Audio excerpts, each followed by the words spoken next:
મહારાજની જય. કરો વાત કરો શિવ શક્તિ વિશે. આપણે તમતા નથી કર્યું આ ધર્મ ની વાત જે આવી ને ધર્મ એમ ના ધર્મ આપડે આને બુદ્ધ ભગવાને કીધું છે કે અહિંસા પરમો ધર્મ, અહિંસા પરમો ધર્મ. કોઈની હિંસા કરવી નહીં ને એ પરમ ધર્મ છે. પછી આપડે કેવી કે આપડે કોઈને કઈ મારતા નથી, પણ અમુક આપડે વાણી એવી હોય ને તો હિંસા થઈ જાય જેટલું પાપ થાય. તમે જોઈજો કે કાંકરી માર્યા કોઈ દી ન મારવી, મેણા ના માર્યા મારવી. કોક એવું વ્યાન નીકળી જાય છે ને એ તમતા ઓલો મારશે ને એ રૂજાઈ જાય, પણ એવો વ્યાન નીકળી જાય ને એવો શબ્દ કાઢી નાખો ને પછી રૂજાતો નથી. સમજ્યા? એટલે આમાં એટલું દુઃખ થાય છે ને જો વાણી થી ને દુઃખ થાય. પછી આપડે દ્રષ્ટિ તો આમાં દુઃખ થાય, આપડે ક્રોધ થી આમો તાકો તો દુઃખ થાય છે ને. આ દેહ થી ને થાય છે એટલે દુઃખ તો માણસ ને એ રીતે હોત થઈ જાય. એટલે હિંસા એમ હોત થઈ જાય, પણ એનો સ્વભાવ જ એવો પ્રેમાળ થઈ ગયો હોય કે એની વાણી શુદ્ધ હોય, એના વિચાર શુદ્ધ હોય, એનું વર્તન શુદ્ધ હોય. વાણી વિચાર ના વર્તન જો તઈને શુદ્ધ જાય તો એને સાધુ કહેવામાં આવે. બરોબર ને? કે એને બધી સાધુ હોય એને સાધુ કહેવાય. સાધુ એને કહેવાય. વાત સાચી. ક્રોધ કામ ક્રોધ બધું મટી ગયું, વાણે બાણે બધું શુદ્ધ થઈ ગયું. પણ ધર્મ નું ખંડન થાય, એ ધર્મ નું ખંડન થાય કોઈ વાત નહીં માવડ કે દેવાતી હોય તેમ ઓલાની સોચલી ઉભી થઈ જાય.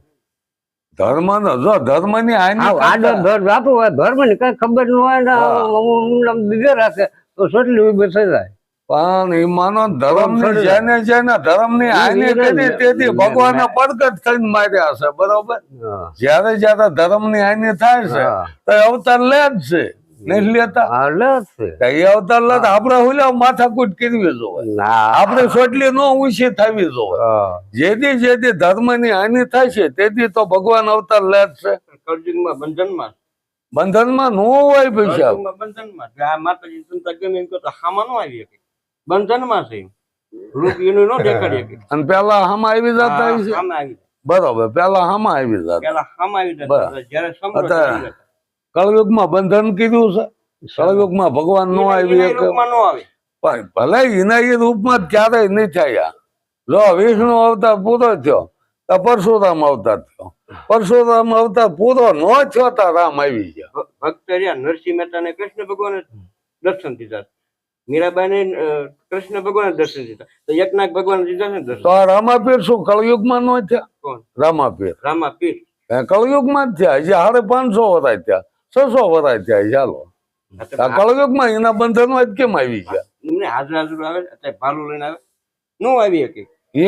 રમતા આવે વાત અલગ. આ તમે કળયુગ ની વાત કરી, કળયુગ માં જ રામાપીર નો અવતાર થયો કે નહીં? રામાપીર નો અવતાર કળયુગ માં થયો ને? અવતાર થયો. પણ તમે કહો છો કળયુગ માં બંધન થયું. અવતાર તો ભગવાન તરીકે તમે પણ છો, પણ તમે જાગૃત કરવા વાળો વ્યક્તિ હોવો પડે ને. બરોબર. ભગવાન બધા ભગવાન જ છે, પણ પોતાને જાગૃત કરવા હોવો પડે ને.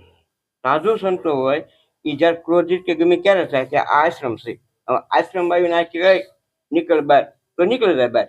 પણ જયારે મંદિર પાડી દે ને આ કરે ને પેલું કરે ને, ઠાકર મંદિર ના પ્લોટ હોય. પણ નરસિંહ મહેતા ને કરેશ ને મળ્યા હતા ને, મળ્યા હતા ને એ કળયુગ માં જ મળ્યા હતા. ના ના કોઈ ભગવાન મળ્યા નથી મળ્યા. ના કોઈ નથી મળ્યા. બોલો હવે તમે વાત કરો. એ હા પ્રશ્ન તો કોઈ નથી મળ્યા, કોઈ નથી મળ્યા. હા લો મારે ચા પીવાની ઓલી ઉમંગ થઈ હતી, તમે દૂધ લઈને તમે ભગવાન. હા તો હું એમ કહું, ભગવાન દરેક માં છે, ભગવાન કોઈને સાક્ષાત મળ્યા જ નથી. એ તો હું વાત કરું છું, પણ હવે મહારાજ ફેરવી દરેક માં ભગવાન જ છે. આ બધા એનો વાસ છે. હું એમ કઉ છું ભલે આપડે એનો અંશ તો ખરા ને, તો અત્યારે કાયમ માં તો તરત આવી જાય છે ને. તમે ક્યારેક કહો છો કે હું આ બધા સંભાળતો હતા તમે આવી ગયા, તો પછી તો એ શું બસ એ ભગવાન. હા યાદ કરો ને જો આવી જતા હોય તો ઈ તો આપડે બીજું શું, બીજું હું જોવાય. હું એમ નરસિંહ મહેતા ના 52 કામ કર્યા, પણ બધા મનુષ્ય ના રૂપ માં છે. અરે હતા એ દયા, એ દયા. હવે એના ગુરુ દામોદર રાવ બરોબર શેઠ હતા, નગર શેઠ હતા.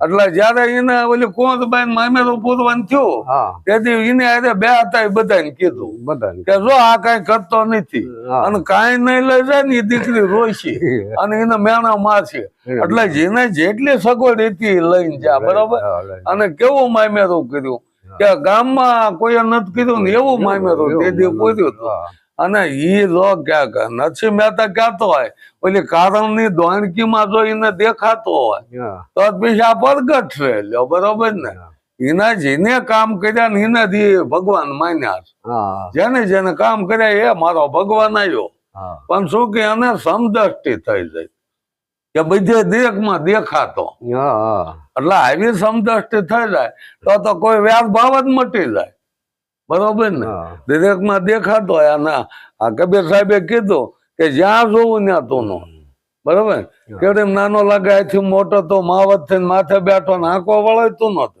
પાછ કે સોરમ સોર બની બેઠો પણ બદમાશો માલ હતું નરસિંહ મહેતાનું કામ કેવું હતું હા. એનું જીવન કેવું હતું એ બસ એની સિવાય બીજી કઈ વાત જ નહીં એનું જીવન આનંદ ભગવાનનું સમરણ એનું સમરણ કોઈ કઈક અમારા હરિજનમાં ભજન ગાયા બધે ગાયા કોઈ આ ઓલા સાંભળી લગ્ન ઓલા કે ઓલા એવા હક પણ થઈ ગયું જાન લઈને આવજો એ જાનૈયાનું એ જે થવું હોય થાય અમુક આમ નામ બધા સમાજમાં કહેવા ગયા કે અમારે કોઈ નહીં થવું બધા પીપળા નામ ના બધા વૃક્ષમ સાંડલા કરી ગયા એને જાન એ ભગવાન ન જાય કે મારું મોટું આ મારું બધું થાય છે કે આ ભગત છે આમાં મારું બદનામ થાય છે ભગવાનને આવવું પડ્યું એ બધા માણસ આને રૂપ લઈને આને જાન વાંચતા વાંચતા મોટે ધામધૂમથી કરી એને વેવાએ કીધું એમ જ એમ દાન કરી એ